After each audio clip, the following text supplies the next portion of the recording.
Vete, lluvia, vete, de Gardner F. Fox. Antón Markov se hallaba junto a la ventana contemplando el plomizo gris de aquel desapacible día. Iba a llover.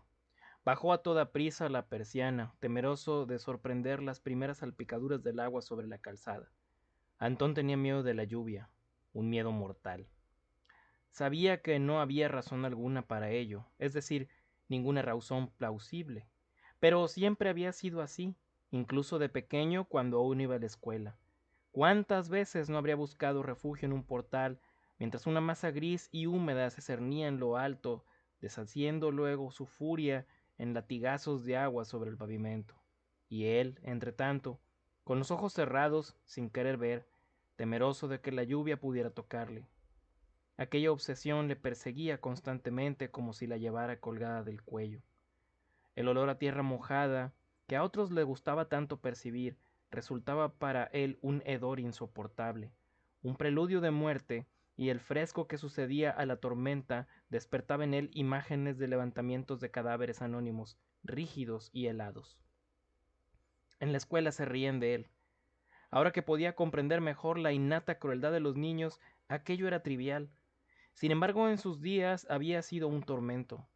Las estridentes risas y burlas de sus compañeros ponían en su pálido rostro huellas de aumentado terror. Nunca habló a nadie de su sueño. No tenía ningún amigo, de oído amable y lengua consoladora. Le temblaban las manos. Manoseó nerviosamente su corbata negra llena de lamparones. Antón miró a su alrededor. Tenía que ocuparse en algo.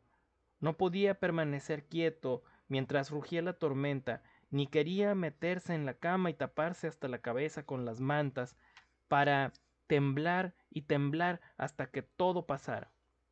Se secó las manos en su chaqueta y las enfundó en sus bolsillos. Permaneció pensativo unos instantes. Los libros de su desordenado escritorio, sí, los fue tomando de uno en uno, los reunió luego arbitrariamente y volvió a colocarlos. Se humedeció los labios con la lengua. Algo que hacer, algo que hacer. Eso era. Se ocuparía en algo mientras la plaga gris se hacía jirones sobre la ciudad, envolviéndola en un sudario húmedo y frío. Miró la hora. Las 3:10 de la tarde de un sábado. Estaba libre hasta el lunes. E iba a llover. Maldita sea, musitó. Maldita sea. ¿Por qué no puedo ser normal? Antón pensó en Evans Carrel, que trabajaba con él, y en Betty Stokes, preguntándose qué pensarían si él pudiera ver allí ocultándose del agua. Pero no es tan solo lo que cae, masculló entre dientes, disimulando apenas el tono histérico de sus palabras. Es más que esto, lo sé, pero no puedo demostrarlo. No sé qué es. Mi sueño no llega a revelármelo. El sueño.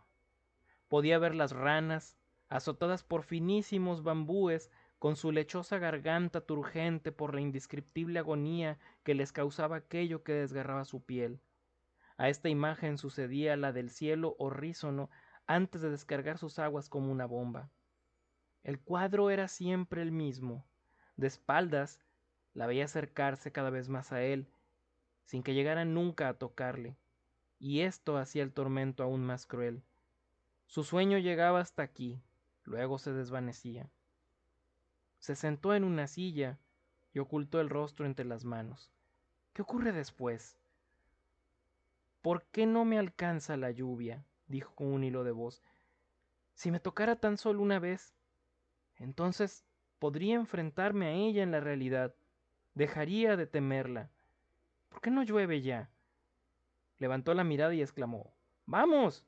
Termina de una vez para que pueda descansar. Vete, déjame solo. Se frotó el rostro con manos temblorosas.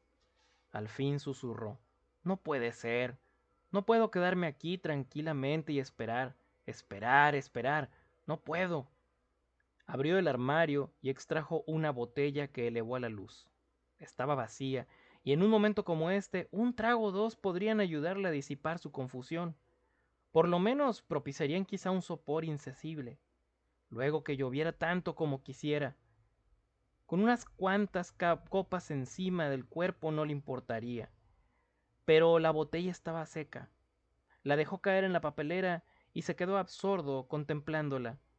Se volvió a sentar y tomó papel y pluma. Arañó el papel con descuido y se produjo una mancha azul. Ni siquiera podía escribir. Se puso en pie violentamente. La silla cayó a sus espaldas. No se inmutó. Voy a salir, espetó de pronto con los labios prietos. Compraré una botella y regresaré enseguida. Es necesario. Hoy no podría soportarlo. Otras veces no es tan duro, pero hoy necesito un trago. Muchos tragos. Mientras hablaba, le sobrevino un estremecimiento. Se puso su ajado suéter y sobre los hombros con descuido el abrigo negro. Bajó precipitadamente la escalera y alcanzó la calle. No lloverá antes de que vuelva, pensó. No puede hacerme una cosa así, se dijo entre dientes, aun sabiendo que aquella lluvia traicionera, suave como una caricia, encerraba toda la maldad de un bebedizo. Habían sido muchas las veces que había creído poder entenderla. Habían sido muchas las veces que había creído poder eludirla. Pero era en vano.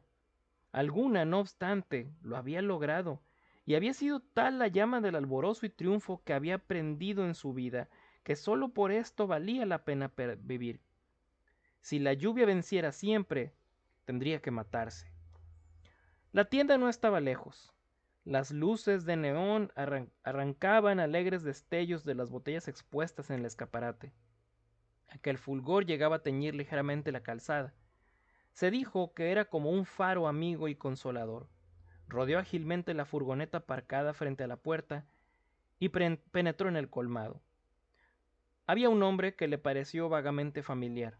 Sí, aquellas espaldas anchas, enfundadas en un abrigo de piel camello, la mandíbula cuadrada, la barba cerrada, la voz cordial. El hombre se dio la vuelta cuando Antón cerró la puerta. —¡Antón, diablos! ¿Acaso vives por aquí? Hola, Evans. ¿Qué haces en mi barrio? Me he detenido un momento con Betty Stokes. Vamos a mi casa. Ya sabes, un par de tragos mientras dura la tormenta. Antón llevó su mirada a la ventana y de allí a la calle. Se rebujó un poco más en el abrigo. Sí, dijo nerviosamente, se prepara una tormenta. Vale más que me dé prisa antes de que estalle. Ya sabes, no me gusta verme sorprendido en medio de la lluvia. Evans Carrel asintió con la cabeza mientras el dependiente envolvía su botella. Se dio la vuelta de pronto y dijo: Por cierto, ¿por qué no vienes con nosotros, Tony? A mi casa, quiero decir. Vale, ¿qué opinas? No, no, ni pensarlo, respondió Antón componiendo una sonrisa de excusa. No podía permitir que Evans y Betty le vieran el estado que provocaba en él la lluvia. Miró a Evans de reojo, tímidamente, y se dio cuenta de la energía que traducía en sus fuertes manos, su iluminado rostro, su abierta sonrisa, y le envidió. Antón se dirigió al dependiente. Una botella de whisky, por favor, de cualquier marca. O no, deme una de medio.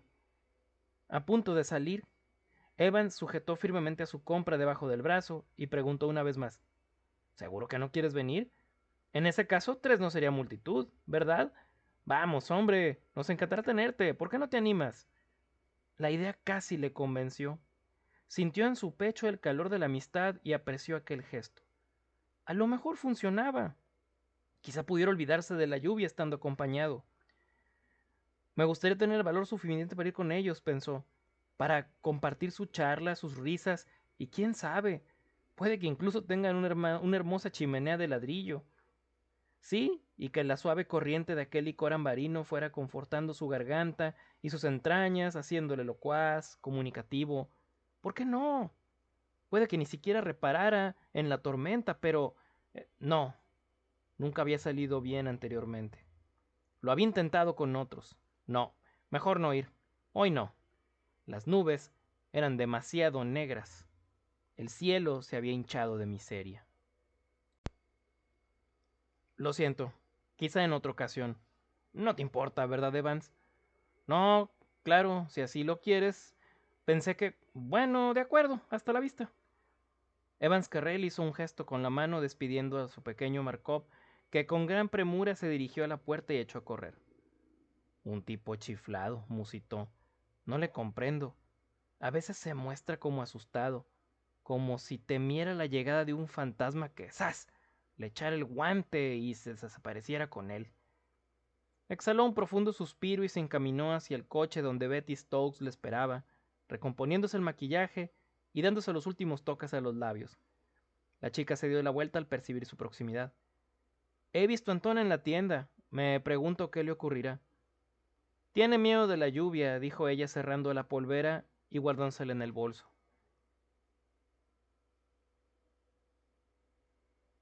¿La lluvia?, preguntó Evans. He oído hablar de individuos que aborrecen los truenos o el relámpago. Una fijación infantil, creo, pero la lluvia. Condujo como siempre con gran soltura. Miró a la muchacha de reojo y dijo: ¿Cómo lo sabes? Siempre lo he tenido por un sujeto muy cerrado en sí mismo. Nunca me cuenta gran cosa, es decir, nada sobre su vida personal. Ah, fue un día como este. El chaparrón nos sorprendió juntos. Entramos en un portal. Te juro que temblaba como el azogue. La verdad creí que estaba enfermo. Hasta que reparé en sus ojos. En blanco, créeme, se movían sin coordinación alguna. También su rostro había palidecido. La chica no pudo evitar un estremecimiento y luego añadió: Me asusté horrores. Pensé que iba a darle un ataque de algo, pero se sobrepuso lo suficiente para decirme que era por la lluvia, que le asustaba sobremanera, que de pequeño había tenido un sueño que le había llenado de terror y que no había modo de librarse de aquella impresión. En fin, fue algo así, más o menos. Sueños. Evans Carrel volvió a concentrar su atención en lo que hacía, aunque no pudo evitar que sus pensamientos fueran de un lado para otro, como al compás del vaivén del limpiaparabrisas que escupía ramalazos de agua derecha e izquierda en frenético movimiento. El lunes siguiente, Antón notó que la mirada de Evans se fijaba en él, de vez en cuando, pero siempre que trataba de sorprenderla, aquel esquivaba el encuentro. Evans se acercó al fin al escritorio de Antón. Mira, Tony, no soy de los que se meten donde no les llaman, pero lo que quiero decir es que eso de la lluvia y tú, eso es, le tienes miedo, ¿verdad? Antón sintió un gran peso en el estómago. Sus labios se cerraron firmemente y la sangre empezó a correr alocadamente por sus venas. El miedo al ridículo le hizo decir: No veo que ello pueda importarte en absoluto, Evans. Es decir, si fuera lo que dices es asunto mío. El aludido adoptó un aire contrito, esbozó una sonrisa y carraspeó un copo. No te culpo, Antón, en verdad no es asunto mío, pero me preguntaba tan solo si podría prestarte alguna ayuda. Me gustaría poder hacerlo, Tony. Palabra. Eres buen hombre y te aprecio. Antón sintió de nuevo aquella oleada de reconfortante solidaridad que experimentara el sábado. Avergonzado, se ruborizó, visiblemente. Lo siento, Evans. Esta obsesión me dura desde hace tanto tiempo que he llegado a acostumbrarme a ella. Pero nadie me había hablado antes como tú. Hace años en la escuela mis compañeros solían burlarse de mí. No creo que se te haga raro.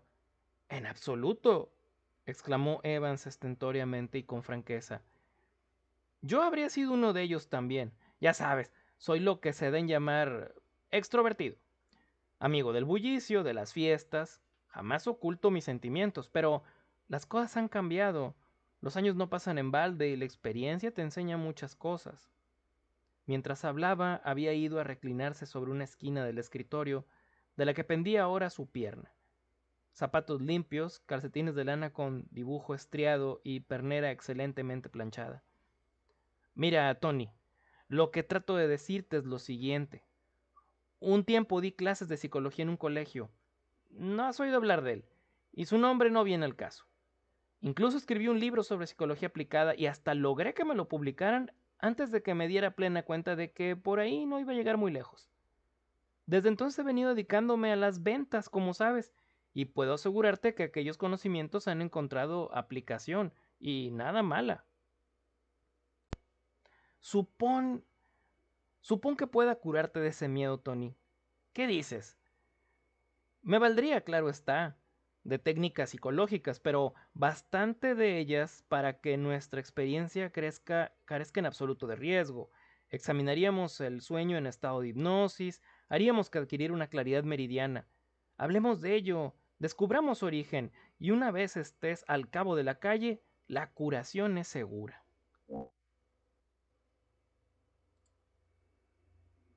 Antón abrió los ojos de par en par. ¿Crees que funcionará?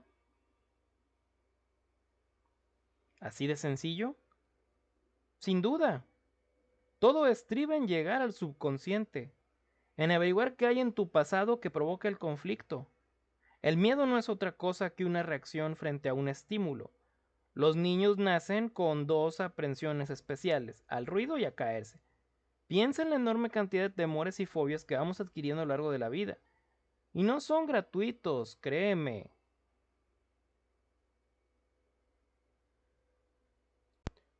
Una experiencia temprana hace que nos alejemos inmediatamente del perro rabioso, del magnético armado, etc. Y en algún momento de tu desarrollo tú adquiriste este particular problema de la lluvia, y hemos de descubrir de dónde procede. Antón fijó la vista en sus manos, presa de temblor.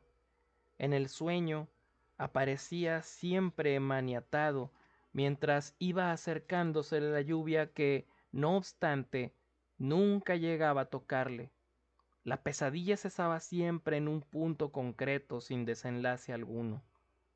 Volvió el rostro hacia su compañero. Pero mi sueño no tiene nada que ver con la vida normal, Evans. Es algo fantástico, es increíble, como si algún lance ancestral hubiera dejado una huella que no llega a encajar en su lugar señalado en mi mente. Me temo que estoy reviviendo algo que pudo ocurrirle a un antepasado mío. Muy bien, tanto mejor. No puede, pues, afectarte a ti. Y descargó una palmada cordial en el hombro de su amigo. Aquel día y el siguiente, Antón hizo su trabajo animosamente y con gusto, consciente de que una minúscula llamita de esperanza empezaba a caldear su interior. Fue al cine, y era tal su bienestar que prolongó la velada en una sala de fiestas, bailando durante 3 horas y media con una atractiva pelirroja. Evans me curará, se decía una y otra vez de regreso a su casa, dando fuertemente en la calzada y tarareando ocasionalmente una de las últimas piezas oídas. Un hombre como Evans Carrel sabe lo que hace. Profesor de psicología, ¿quién lo habría dicho? Los días discurrieron y el talante se conservaba. Una tarde, Evans se acercó a la mesa de Antón. Quiero que tú mismo fijes el día y la hora, Tony. Pero a Betty le gustaría participar. Le interesan estas cosas. Ah, no me importa, respondió aquel apresuradamente. Tiene un primo que trabaja en un museo. Dice que le ha contado infinidad de cosas acerca de la lluvia. La verdad me interesé en ello y yo mismo he dedicado algún estudio al tema. ¿A estudiar la lluvia? Antón no salía de su asombro. ¿Quieres decirme que has estado batallando contra esto toda la vida y jamás te has preguntado por leer sobre el asunto? Antón bajó la cabeza como un niño sorprendido en falta. Ahora que Evans lo mencionaba, ¿por qué no había estudiado aquel fenómeno? Hasta un tonto habría caído en ello. Al fin alzó la mirada y preguntó lleno de confusión. ¿Y qué has descubierto? Evans arrugó los labios y enarcó las cejas. Francamente, jamás me imaginé que se hubiera escrito tanto sobre ello. Culto a la lluvia, formas atípicas, colores insólitos. No hay leyenda antigua en la que no intervenga de un modo u otro, sea mexicana, griega, india, etc. Antón lo miraba perplejo. Mira, lo que quiero sugerir puede que te suene un poco drástico, pero no veo otra forma. Se trata de pergeñar un pequeño drama. ¿Dices que te ves como si fueras la víctima de un sacrificio en el sueño? Bueno, pues la cosa consiste en que escenifiquemos el sacrificio en la realidad. Más o menos, claro. Habrá que contar con la lluvia y te darás cuenta de que todo eso no es más que superstición carente de significado real. ¿Podrás arreglártelas? Seguro. Betty va a ayudarme. Además, Ha descubierto infinidad de cosas, algo referente a las ranas también. Las azotan con finas varillas, susurró Antón entreabriendo apenas los labios blancos de repente. Las matan golpeándolas, y es horrible sus voces crepitantes en sueños. Evan se sintió un tanto violento ante aquel exabrupto y se llevó un dedo del cuello de la camisa. Sí, lo sé, pero tus sueños deben ser reproducidos. Voy a traer ranas vivas incluso para este sacrificio. No es agradable, lo sé, pero hemos de ser exactos en todo. Antón llevó una de sus manos al brazo de su amigo. Evans, no tienes por qué pasar por todo esto. No eres el tipo de hombre que azotaría unos pobres bichos y encontrará interés en ello. Olvidémonos del asunto. Ni lo pienses. Voy a curarte, incluso si para ello ha de hacerme con todas las ranas de la legión. Vas a ponerte bien y yo descubriré la razón de tus cuitas. El sábado siguiente fue uno de esos días de mayo, de cielo azul y brillante, sobre una tierra pletórica de vida, con la atmósfera llena de luz y de la fragancia de flores nuevas. Los pájaros armaban un bullicio constante y Antón se dirigió a la oficina a buen paso, silbando entre dientes una melodía pegadiza. Absorto en el bienestar reinante, casi se dio de frente con un vendedor que tiraba de un carrito mal engrasado. Con agilidad salvó el encuentro en el último momento, al tiempo que se daba cuenta de la renovada energía que aquel sol bienhechor parecía ir depositando en su cuerpo a través de un abrigo que resultaba ya más que superfluo. Hoy es el día, le dijo a Evans tan pronto como dio con él. Terminó su tarea temprano, aplicando a ella la impaciencia que le embargaba. Se dirigió al vestíbulo abajo hacia una ventana que daba al exterior y fumó 2 cigarros, uno detrás del otro. Lleno de júbilo se iba diciendo una y otra vez: hoy es el día, hoy es el día, hoy es el día, mañana seré un hombre libre. Dijo Betty tirándole al mismo tiempo de la manga. Para ya de pensar. Llevas aquí más de 1 hora y te hemos estado buscando por todas partes. Hicieron caso omiso de sus explicaciones y tomándolo cada uno de ellos por una manga, se encaminaron al ascensor. Un perfume dulce y sugerente emanaba del suéter marrón de la chica. La chaqueta deportiva de Evans olía, en cambio, a tabaco de pipa. Entonces decía que jamás había experimentado tantas sensaciones a la vez, relativas a eso tan normal del vivir cotidiano. Los estímulos olfatorios, visuales y cualesquiera que fuesen, parecían aliarse para hablar precisamente de vida. No le costó nada participar del humor alegre y bullicioso de sus compañeros. Ya en el coche de Evans, grande y de color gris, pasó su brazo en torno a la espalda de la muchacha y hasta dejó caer su mirada 1 o 2 veces por el contorno, apreciando la suavidad de su cutis y la desusada longitud de sus pestañas, que estimó marcó más que adecuado para aquellos ojos grises soñadores. Si Evans estaba en lo cierto, si lograba curarle, quizá él también pudiera encontrar una chica como Betty, y sería formidable salir luego en pandilla los 4. Tenía ahorros, sí. Nunca había tenido la ocasión de gastárselos por causa de la lluvia. Será una vida totalmente diferente, les dijo, con voz que delataba toda la emoción que sentía y que se hacía visible en el rubor que encendía sus mejillas, y que por fin había logrado disipar los surcos marcados en ellas por el temor constante y opresivo. Haremos excursiones al campo y a la playa, y quizá Evans pueda enseñarme algunos ejercicios que me permitan mejorar mi figura. Betty risueña le acarició las manos. Serás un hombre nuevo, Tony. Espera y verás. Evans se ha tomado mucho trabajo. Lo sé. Quiero corresponder a todo lo que ha hecho. Olvídate de ello, replicó aquel. Tengo curiosidad por conocer tu gusto en materia de chicas y ganas de verte en una pista de baile. Eso y no otra cosa es lo que me anima. Se echaron a reír los tres, ahogando por un momento el ronroneo del coche que les llevaba carretera adelante hacia las afueras de la ciudad. El motor tosió de pronto un par de veces y se paró cuando estaba a la vista a una casita de campo blanca y de techo bajo, una de cuyas paredes se adornaba de tris de color violeta. Una terraza de pizarra parecía anclar el conjunto al terreno circundante. Ventanas y puertas azules, con herrajes y falebas de brillante latón, ponían una especial nota de alegría en la blanca fachada. ¿Será?, masculló Evans entre dientes mientras accionaba en vano el botón de puesta en marcha y el acelerador. Hace una semana que lo estoy diciendo, y precisamente se para ahora. Ahí está el sitio, dijo Betty. Prácticamente ya hemos llegado, deja de preocuparte. Evans asintió con la cabeza y resignado concluyó: haré que un mecánico venga a buscarlo mañana. Salió del coche y se encaminó hacia la casa de campo.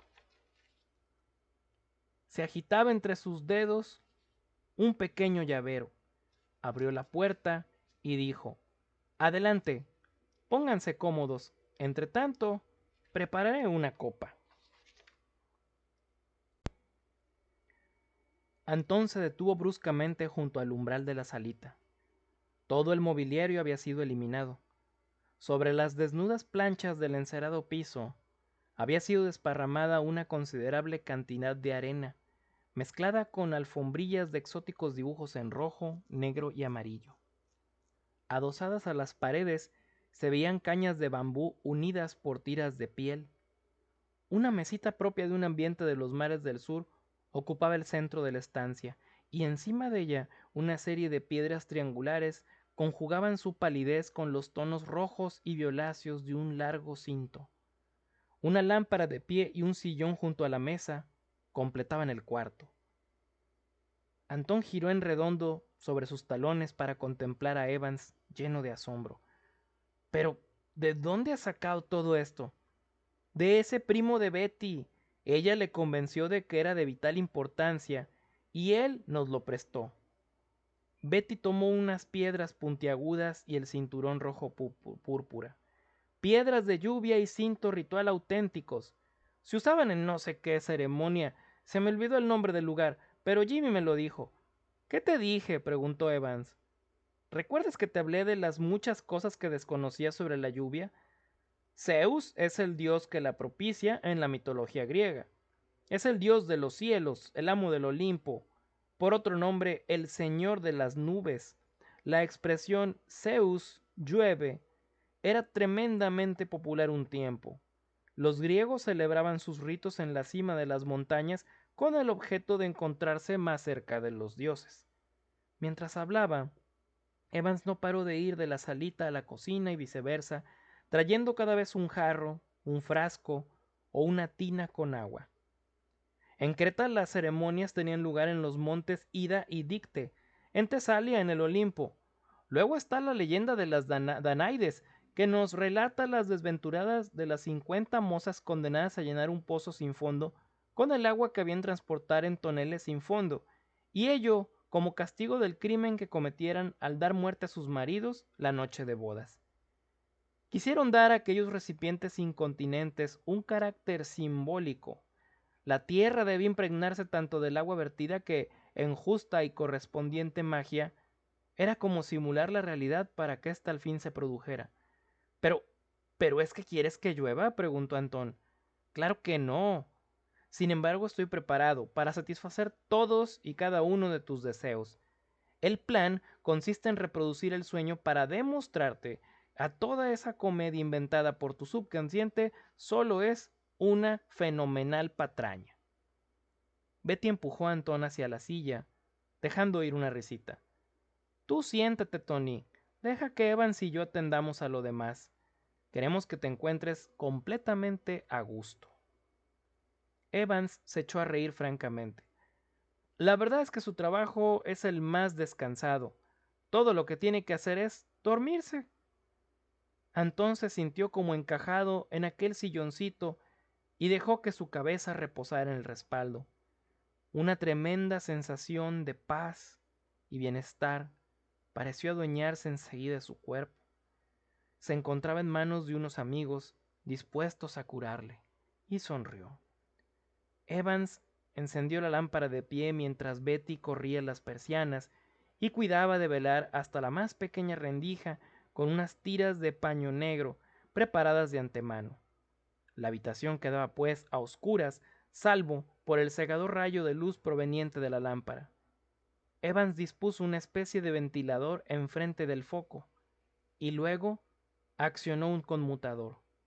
El rayo luminoso guiñaba rítmicamente a medida que las palas del aparato dejaban libre o se interponían en su camino. Punto, raya, raya, punto, luz y oscuridad, oscuridad y luz.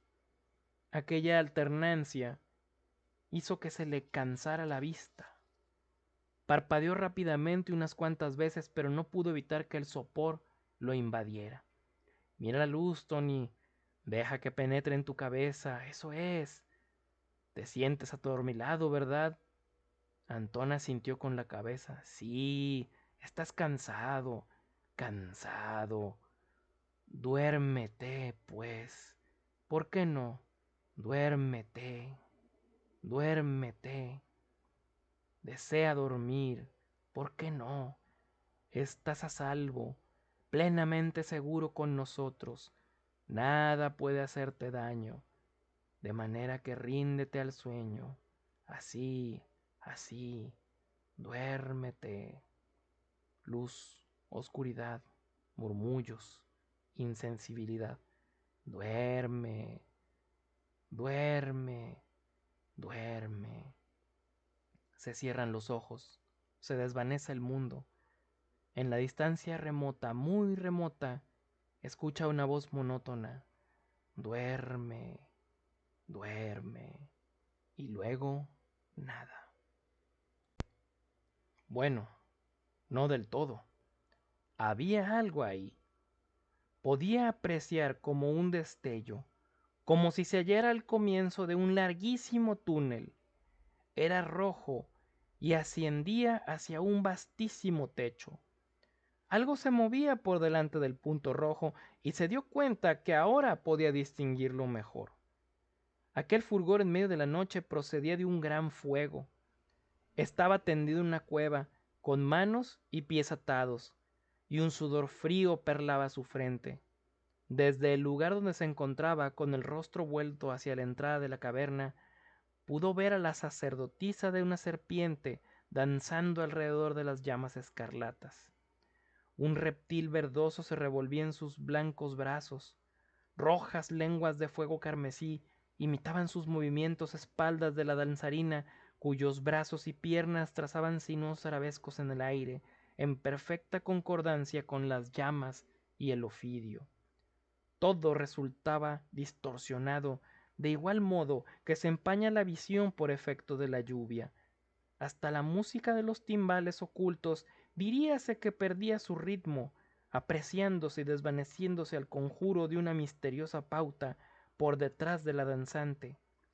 Un grupo de muchachas elevaba de vez en cuando sus brazos para dejarlos caer luego serpenteando a lo largo del cuerpo. La sacerdotisa de flotantes cabellos negros levantaba ahora un pie tras otro, como si caminara encima de las brasas. Entre los dedos, de largas uñas, sostenía una jarra de color violáceo que parecía una redoma y una gran gota de lluvia. Tres de las muchachas le hicieron un gesto apelativo. La oficiante iba de rojo. Las muchachas vestían largas túnicas, la primera de blanco, la segunda azul, y la tercera apareció con un sayón moteado, pues representaba la niebla y a la lluvia que se extienden y resbalan por entre las ramas y las hojas de los árboles. Las muchachas llevaban terrones de tierra en las manos. La sacerdotisa vertió sobre ellos el agua contenida en su jarro violáceo y el fuego tiñó de color de sangre aquella cascada. La tierra se empapó y fluyó entre los dedos de las muchachas para caer finalmente al suelo con ruido sordo. Ante aquel espectáculo, el observador presente en la cueva se revolvió frenéticamente, haciendo violentos esfuerzos por huir. Sabía lo que se auguraba, lo sabía y lo temía con todo el horror que paralizaba sus músculos y congelaba su sangre. Ahora se le acercarían, a él y a la otra chica que también iba a ser sacrificada.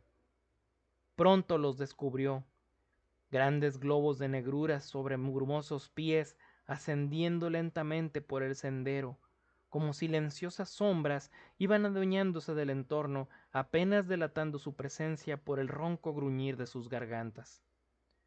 Unas manos cayeron sobre él, lo levantaron, gritó, y su alarido de desespero retumbó en toda la cueva. No podía resistirse a aquellas manos, eran demasiado poderosas, demasiado hechas a la manipulación de seres enloquecidos de pánico. Fue empujado hacia el fuego, y más allá, donde había sido levantado el altar. Entrechocaron los eslabones de las herrumbrosas cadenas que le pusieron. Con ojos despavoridos, vio el oscuro y pesado cielo en lo alto. Algo blanco centelleó a un lado, la muchacha. Sus largas guedejas flotaban al viento. Sus extremidades se resistían a claudicar y no cesaban de agitarse incansables. Del empellón vino a caer a su lado, y él oyó el sollozo entrecortado de la ahogada garganta femenina. Le rozó su hombro desnudo. Los danzantes se habían quedado quietos. La sacerdotisa y sus acólitos regaban la fogata con agua, arrancando de ella siseos y crepitaciones. Poco faltaba para que los sacrificados quedaran a merced del dios de la lluvia. Los circunstantes iban retirándose poco a poco, cabizbajos y a hurtadillas, dirigiendo temerosas y fugaces miradas a las formas visibles encima del ara. La postura a la que se veía forzado no le impedía ver ni el blanco de sus ojos desorbitados, ni los ocasionales temblores que sacudían sus espaldas. El fuego se había extinguido. La sacerdotisa depositó en las ranas, sujetas con mimbre sobre el altar. Con la mano derecha tomó unos bambúes agudísimos, parsimoniosamente empezó a azotar a los animales. ¡Ay! ¡Ay! La oficiante ahogó con sus gritos el horrísono corar agónico. Levantando el rostro al cielo, emitió un nuevo alarido. El trueno retumbó en sus sonoras ondas por todos los ámbitos, y la quebrada incandescencia saltó de las nubes, haciendo de las sombras efímero día. Las varas se habían teñido de rojo, y en su constante subir y bajar despedían gruesas gotas carmesí. Las ranas, quietas y silenciosas, estaban ya. Un estampido horrible atronó el espacio e hizo vibrar incluso el ara. Era un alarde de poder brutal, en lo que ensordecedor y escalofriante. Descargó la lluvia a raudales, y Antón comenzó a gritar. Abrió los ojos. Un níveo fantasma se alzaba entre las sombras delante de él. A sus espaldas un fulgurante fuego, en sus torneados hombros una serpiente, de sus pies nacía una sombra alargada. Al irreal fulgor de las llamas, la sacerdotisa parecía gigantesca. Una mano se cerró firmemente en su brazo, mientras una voz, apenas un susurro, le arrancaba de su estado de pánico. ¡Es Betty! ¡Shh! La blanca figura estaba vertiendo agua que brillaba como sangre en la enrojecida atmósfera. A un lado croaban unas ranas sujetas a una especie de altar. ¿Qué está haciendo? Reproduce tu sueño. Ejecuta cada uno de los movimientos de la sacerdotisa. Tú nos has contado todo lo ocurrido. Respondías a mis preguntas acerca de las palabras y actos propios del ritual. Oh, pero en mi sueño ha terminado como siempre, ¿no es verdad? La lluvia no ha llegado a alcanzarme, no me ha tocado. Pero yo me asusté, ¿no? Evans rezongó y luego musitó. No sé tú. Tu sueño cesó, en efecto, en ese punto, y queremos saber si ocurrirá algo repitiendo la ceremonia. Antón reconoció a Betty pese a su extraña indumentaria. Todo eso es una comedia, pensó. Cuando estoy despierto, la realidad me hace ver ya que eso es una tontería. Estaba perdiendo el miedo que hace poco le embargaba. Por fin añadió conteniendo una risa. Espero que funcione. Shh, limítate a observar. Antón tuvo que admitir que Betty se había aprendido su papel de maravilla con solo oírle a él murmurar en medio de un sueño. Bailaba incluso de manera semejante a la de la otra sacerdotisa, imprimiendo a sus brazos y piernas el mismo movimiento sinuoso que extendía seguidamente al torso. La tierra que quedaba a sus pies aparecía ahora completamente empapada de agua, y la chica se dirigió con las ranas al altar. y las azotó, arrancando estridentes voces. Las varas se habían teñido de rojo. Antón se dio cuenta que le dolían las palmas, y es que había cerrado sus manos tan fuerte alrededor del brazo de su asiento que sus uñas le habían hincado la carne. Betty fijó en él su penetrante mirada. Luego le habló de igual forma que hiciera antes la sacerdotisa del sueño. Sí, lo recordaba perfectamente. Era el conjuro ritual que precedía los gritos. ¡Ay!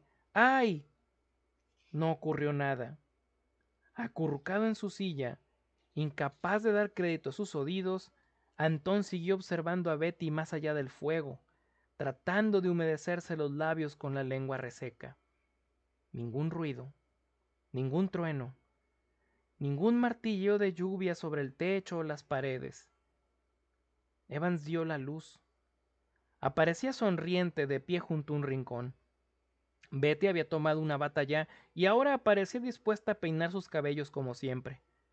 Antón pensó que la mujer se mostraba un poco agitada, luego descubrió la serpiente disecada a su lado y estalló en una incontenible carcajada. ¡Ha terminado! ¡Ha terminado! Exclamó entre risas. Y no ha ocurrido nada, nada en absoluto. Corrió a la ventana y arrancó de un tirón sus veladuras. Una explosión de luminosidad exuberante vino a darle en el rostro, brazos y pecho. Girando sobre sus talones, se levantó jubilosamente. ¡Soy libre! ¡Soy libre! Gritó. Evans le dio una palmada en la espalda. Betty reía y le daba besos en la mejilla, pero mantenía los ojos fuera del alcance de su mirada. No saben lo que esto significa para mí. No pueden darse cuenta. Solo un ciego que acaba de recobrar la vista sería capaz de comprenderlo. Toda mi vida, ese sueño, incesante, bajo el constante temor de que rompiera a llover. Evans sirvió unas copas entre vítores y alaracas. Es una celebración, toda una celebración. ¿Qué haremos esta noche, Tony? ¿Puedes conseguirle una chica a Betty? ¿Qué opinan si vamos a bailar a algún sitio? Yo pago.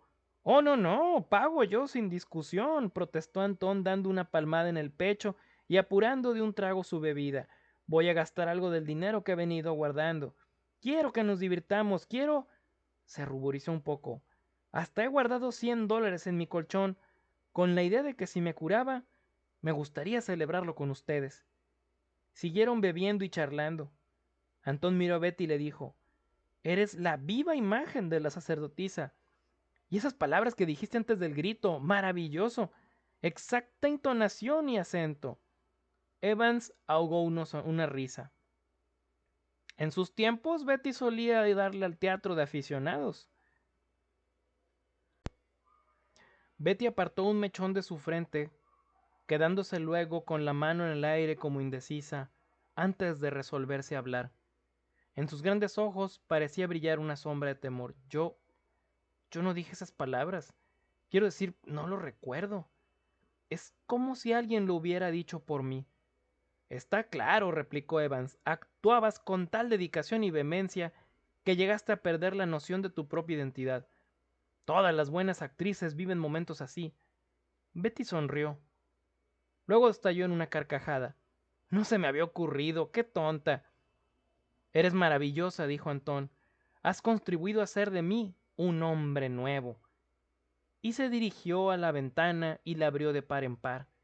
Inspiró profundamente y gozó de la fragancia de los renuevos que despuntaban en el jardín próximo a su casa.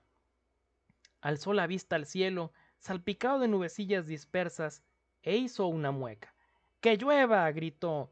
Ya no tengo miedo. He visto mi sueño trasplantado de la realidad y no ocurrió nada. Bebió un poco y dijo, iré a casa a cambiarme. Espera un poco, dijo Evans. El mecánico no ha vuelto aún con el coche y hay casi 6 kilómetros de aquí a la estación de ferrocarril. Es un buen paseo, me hará bien, de verdad. Estoy tan contento de sentirme un hombre nuevo que disfrutaré la caminata más de lo que pueden imaginar. Betty se echó a reír. Estoy tentada de acompañarte, Tony, solo por poderte contemplar. Nunca he visto a nadie más feliz. No, no, no. Quédate con Evans. Nos encontraremos junto a la esquina del despacho a las 8. Esta noche lo celebraremos. Los tres juntos. Hizo un gesto de despedida con la mano y les dejó en el umbral. Evans había pasado su brazo alrededor de los hombros de Betty y ella sostenía un vaso en la mano izquierda. A sus espaldas la luz del vestíbulo arrancaba destellos bronceados de las sombras. La chaqueta de Evans se despegó un momento de su cuerpo a impulsos de la cálida brisa de mayo. Carretera abajo, Antón se creía bailar. La sonrisa de sus labios se había hecho constante. Ya no había miedo alguno que le paralizara el corazón. Miró en derredor de los campos enriquecidos por la estación, a la verde hierba, espejo de la luz, a los árboles, con su renovado ropaje. Pensó por un momento en las flores y en cómo se alimentaban al igual que los humanos. Se preguntó si gozarían de su comida tanto como iba a hacerlo él en lo sucesivo. Cayó en cuenta que los nutrientes de aquellas eran nitrógeno, oxígeno y otras sustancias. Debía refrescar sus conocimientos sobre la materia, pensó. Ahora que los días y las noches le pertenecían a él y no a su miedo, dispondría de mucho tiempo. Sería interesante aprender cómo y en qué medida la ciencia contribuye al bienestar de los hombres. Recordó entonces algo referente a que el organismo humano no era sino un conjunto de compuestos químicos y sobre todo de agua. Se quitó el sombrero negro y dejó que el viento jugueteara con sus cabellos. Lo apretujó luego entre sus manos. Esbozó una sonrisa despectiva. Se acabaron los sombreros y los trajes oscuros. Voy a comprarme una chaqueta deportiva, se dijo, y pantalones de tejido ligero de color claro, y zapatos a tono con gruesa suela. En adelante vestiré a lo moderno. ¿Por qué no? Empiezo a vivir. Apareció una sombra delante de él sobre el terreno. Sorprendido, alzó la vista. Una negra nube se había presentado de pronto oscureciendo al sol. ¡Qué raro! No había reparado en ello antes, pero ¿por qué preocuparse? Siguió su camino alegremente, silbando una melodía que había bailado la otra noche. Asustarse de una nube. ¡Vamos! Las sombras se acentuaron. Cubrieron sucesivamente el prado y la colina, los árboles, la hierba y las flores. Antón aminoró el paso. Se hallaba a mitad del camino entre la casita de Evans y la estación, unos 3 kilómetros aproximadamente a cada lado. A su alrededor, campos abiertos. No había refugio alguno en caso de lluvia. Y de lluvia se trataba al parecer. Antón proyectó el mentón adelante y se mordió el labio para evitar un estremecimiento, exclamando: «Vamos ya, lluvia, no te temo, se acabaron los miedos». Reemprendió la marcha a grandes zancadas, pero su corazón se agitaba fuertemente en su pecho. Un estampido tronador retumbó en la tierra, y fue tal su potencia que Antón creyó sentirla vibrar bajo sus pies. Permaneció inmóvil un instante. Luego farfulló con voz entrecortada: Era como el trueno de mis sueños. Lo que viene luego cuando cae la lluvia. No, no lo sé». Se humedeció los labios nerviosamente y echó a correr. Sus pies levantaban un polvo que parecía quererle asfixiar. Todo había quedado en silencio después del estruendo. Diríase que el día se había agazapado a la espera. Un manto oscuro vino a cubrirlo todo. La tierra se había ennegrecido de falsa noche. Antón apenas podía ver dónde pisaba, pero siguió corriendo, enloquecido. Iba a llover de un momento a otro, y no había ningún refugio. Al principio fueron solo unas gotas. Antón las sintió en sus manos y rostro. Luego se sucedieron con más frecuencia y velocidad mientras corría, golpeándole, tamborileando sonoramente sobre el terreno. Pensó que quemaban como ácido. Con un quejido animal se sacudió las que resbalaban por sus manos. Sus ropas estaban empapadas. Febrilmente se arrancó la chaqueta y la camisa. Luego los pantalones. Correré con más facilidad, pensó. La lluvia dolía, arañaba y mordía su carne. Era como una dentellada tras otra. Se miró las manos. No era fácil ver en aquella oscuridad, pero la imagen que se le ofreció arrancó un alarido de horror de sus pulmones. Se le habían deformado. Habían desaparecido los dedos. No quedaba sino un muñón, como masa que ha sido batida hasta adquirir una forma irregularmente esférica, y su pecho cambiaba poco a poco. Y los pies, oh sus pies, Dios santo, no había tales simples extremidades redondeadas donde deberían encontrarse los tobillos, golpeando frenéticamente la tierra en su huida. Ahora lo sabía, sabía que venía después del estruendo de aquel titánico trueno.